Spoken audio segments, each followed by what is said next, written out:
Stephen King's It was published in 1986. While the book was met to mixed critical reception, it is easily one of King's most recognizable creations. The movie follows the Losers Club as they return to their hometown of Derry, Maine to fight off Pennywise, a shape-shifting clown. The miniseries was divided into two parts, the first focusing on the children and the second focusing on the adults.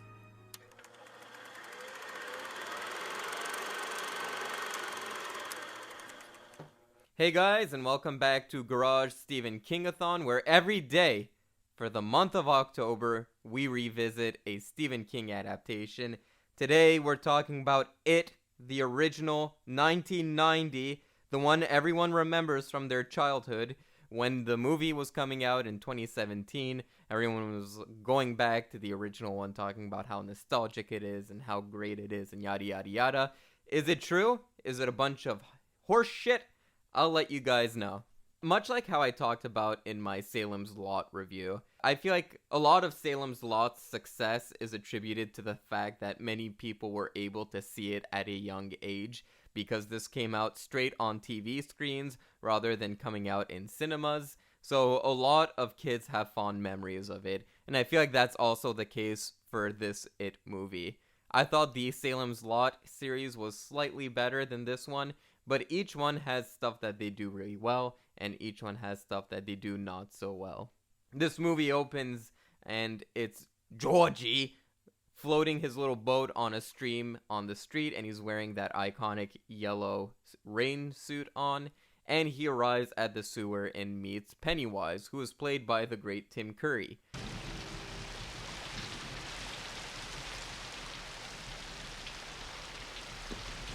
Hi, Georgie. Aren't you going to say hello? But anyway, that sewer scene, as soon as I saw it, the last version of It I watched was the new version, though I have seen this miniseries before. But I was just reminded at how frightening that sewer scene is, because in the new It, they play it as if it's like a Blumhouse horror movie, and the shape-shifting alien is like, and there's jump scares and shit like that.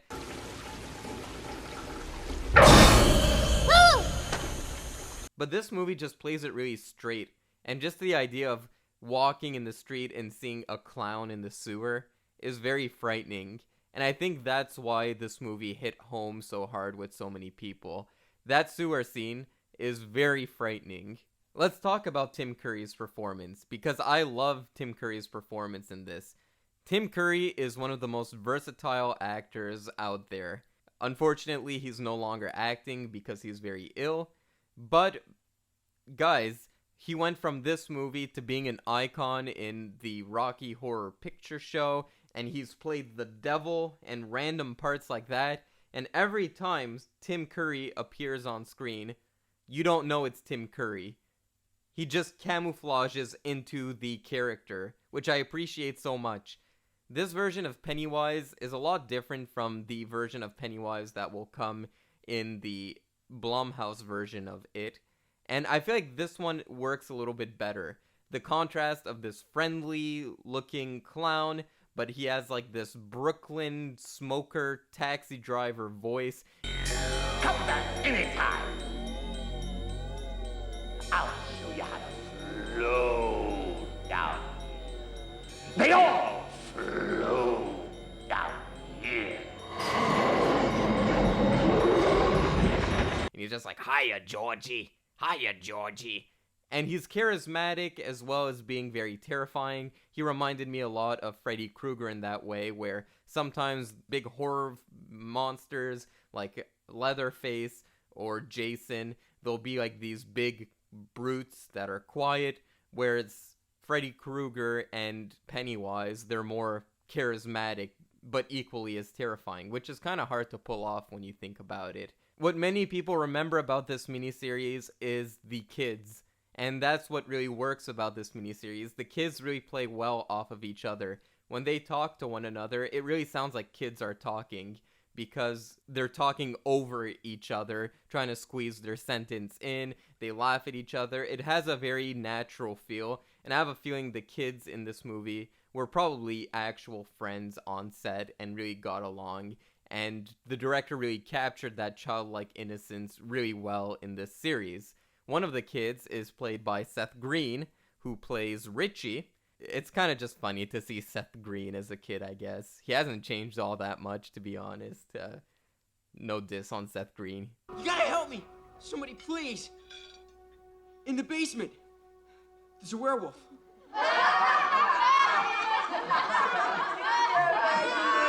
But anyway, this movie has a very good sense of 50s nostalgia. This movie takes place in, well, half of this movie, or miniseries, takes place in 1960. And a lot of people in the late 80s and early 90s were nostalgic of the 50s. We talked about this in my review of The Burbs, but a lot of horror movie directors had their movies take place in the 50s because it just had that nostalgic feel to them, which is something that is still going on now. You look at horror movies now, they tend to take place in the 80s and 90s, stuff like Stranger Things and the It remake have that 90s nostalgia to them, whereas this one had a 50s nostalgia feel to it. So I like the kids, I like the performance of Pennywise, I like the nostalgic feel of the 50s, it feels very 1950. What don't I like about this miniseries? Basically, it's a very hard thing to adapt, this It novel, because you look at it, it's an encyclopedia, and the structure is basically all over the place. You have it cutting between the adults and the kids, and then there's like the background of Pennywise, and there's this giant turtle who creates the universe. How do you bring that to the screen? And I feel like neither of the versions we got, neither this version or the version from 2017 and the sequel, neither of them really get that structure well. And it's because it's such a dense book that I feel like the only way you can really adapt it is to make a mini-series out of it. But not like this, which was a 2-part mini-series. I'm talking about like a whole season. I feel like that's the only way you can do it, quite frankly. You can tell that this mini-series cuts a lot of corners, especially when it comes to how they defeat Pennywise, which in the novel, a lot of people will say this, but in the novel, the kids defeat Pennywise by having an orgy, which is disgusting, and you can't really do that on screen, so you kind of have to change things up. In this miniseries, they defeat Pennywise with silver.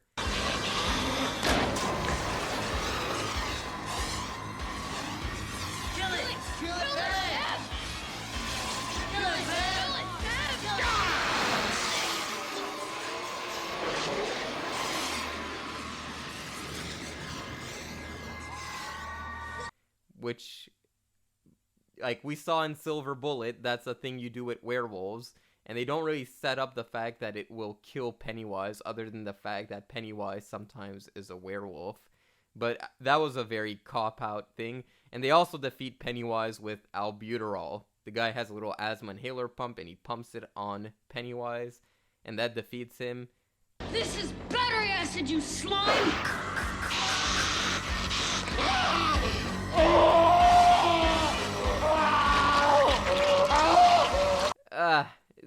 It's not satisfying at all. The kids don't really think about it, put much thought into it. They don't. It really comes out of left field. A lot of people are gonna say that the VFX in this miniseries are bad, and I don't really think they're bad. They're a product of their time. I love the part where Pennywise appears to one of the children in the shower, and they use claymation. And is it an outdated effect? Yes. But I just like practical effects, and that kind of looked chill to me, so I didn't really mind.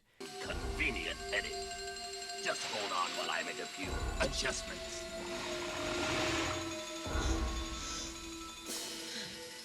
Here I am, Wheezy. The whole thing kind of crumbles down in the second part. Because in the first part, you know, there's some little cheesy qualities to it, but those kids really hold everything together. And what drawbacks you have with the narrative, you can kind of say, well, it's told through the point of view of children, so whatever. Like, you give them the benefit of the doubt. Once it comes to them as adults, first of all, I don't know how this happened, but usually in a movie, child performances are worse than the adult performances. I don't know what happened, but there was a complete 180 on that. The adult performances in this miniseries is so terrible. You can't... Bleh. The guy who plays Bill is very boring. The guy who plays Richie is very bad as well. It's like everything he says has to be a zingy one-liner. Even if it's not funny, he delivers it as such, and it just takes you right out of it. Listen, kids, this campfire stuff is fun. It really is, but it doesn't matter how painstakingly we go over these sewer plans or how many damn flashlights or helmets you got in that box. When the sun comes up, I'm dust, and I would suggest that the rest of you follow me and get the hell out of Dodge. They also do Mike dirty in this miniseries, and it's something that I noticed they did better in the Blumhouse version of it. I feel like the character of Mike just has literally nothing to do. He's basically just the racial diversity of the group, and then once they become adults, everyone's moved out of Derry except Mike, who's conveniently still living in Derry, which that's all this character does. He never comes up with any other ideas on how to defeat Pennywise or anything like that. His character is just boring and has nothing to do. Bev in this movie, when she's grown up, she has this little love triangle going on with John Ritter's character and with Bill. And she basically goes from making out with Bill to making out with John Ritter. And you know what? If that's your thing, go for it, okay? Polygamy, it's 2021, go for it. If that's your thing, do what you want. But there's never that moment in the movie where John Ritter and Bill look at each other like, yo, the fuck we doing, huh? Like, is this happening? Are we like sharing the same chick? You know? That never happens. So you're just like, what is this weird love triangle? And friends don't cheat on each other with other friends unless there's an agreement between all parties. I don't like this. And that ending, that ending where Pennywise becomes a giant bug, and it's just some of the worst VFX ever. You have awful rear projection shots, awful puppetry, and it just totally doesn't fit in the narrative. On its own, the VFX are okay, you know? If I was watching something like Army of the Dead... Guys, I'm editing this video right now, and I said Army of the Dead. I wanted to say Army of Darkness, Sam Raimi's Army of Darkness. Too many similar sounding movies, okay? But I meant Army of Darkness. That would make a lot more sense. Cheesy vibe. Alright, let's go. Where those kind of VFX are being consistently used in the film, then I would understand. I'm like, okay, this kind of has a campy vibe, whatever. But it's the fact that it comes in the tail end of this miniseries. All of a sudden, you have this giant puppet bug that comes out of nowhere, really catches you off guard, and you're just like, what the fuck?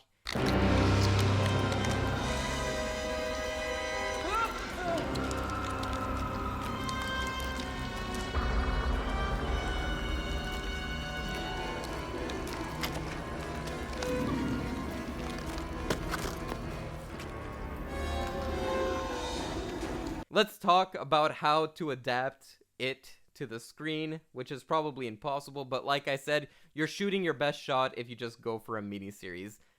The other problem you get is that by default, the kids are more interesting than the adults. We like kids in movies because we relate to the fact that when we were kids, we would see the boogeyman and we would try to explain it to the grown-ups, and the grown-ups would understand. We relate to that aspect when it comes to kids, but the adults in this just don't have as much to do. And it's something that also happened in the Blumhouse movies. When It Chapter 2 came out, there was a lot less buzz because it didn't have the kids in the second part of the films. So, I feel like not really much you can do for that, other than, I think what would be interesting is if they took the kids from It and just waited a long period of time and made a sequel, do something like Boyhood when it comes to that. I feel like at least you're making it so that it's the same kids and you're looking at them when they're now. But it just doesn't work when it's like a completely different cast as the adults. It just takes you out of it, and it really just makes you wish, God, I wish I was watching those kids again. Also, the whole concept of Pennywise, I feel like doesn't work on screen. So what works about Pennywise in the book is that you just know it's this weird clown creature and he can shapeshift. And the book will explain, okay, he turns into this, he turns into that, and whatever. But you're imagining it. So whatever you imagine is kind of left to... It kind of has a lot of ambiguity to it. But when you see it on screen and you see this bug creature, you're just like, wow, there's no subtlety, there's no ambiguity left to this. So I feel like the way you get around that is to make it so that when on screen you just see the Pennywise, you just see the clown, but then you would have glimpses of it, shadows or shots in the dark where he is transforming, instead of just showing like on screen, this is what Pennywise looks like and it's just a giant bug. I don't know, whenever he's shapeshifting, it should be done off screen or very subtly, and whenever he's the clown, then you got Tim Curry being all sassy and shit, then you put it on screen. But the way it was done in this miniseries, you just always see him, which it really takes you out of it. And the idea of a killer clown going around is pretty terrifying, but the more they add to the lore and the mythology, the more it just takes me out of it personally. But yeah, basically overall thoughts. First half, okay, pretty decent. It's got its charm. Second half, skip it. You don't need to watch the second half of this miniseries. Especially, that cringy scene at the Chinese dinner. I don't know, that scene just like really upsets me. The acting is all over the place. The camera is just moving in all kinds of directions. It was making me nauseous. Any little crumb snatchers for you, Richie? None that I know of. How about you, Beth? What? How about you? Oh, well, I live with a... No, I'm not married. Oh, Richie, whatever happened to those glasses? Contact lenses. You can edit this movie down, I'm sure, and just make it so that it's more focused on the kids, but the adults just did nothing for me in the miniseries. And I feel like we've yet to get a truly good It movie, or miniseries for that matter. So maybe something they can revisit in a few years once the movies are no longer in people's memory. But I'm going to talk about the movies once it gets to the movies. Why am I talking about the movies now? Guys, stay tuned. I will eventually review the movies, but I'm going in chronological order here. So stay tuned tomorrow. More Stephen King adaptations coming up.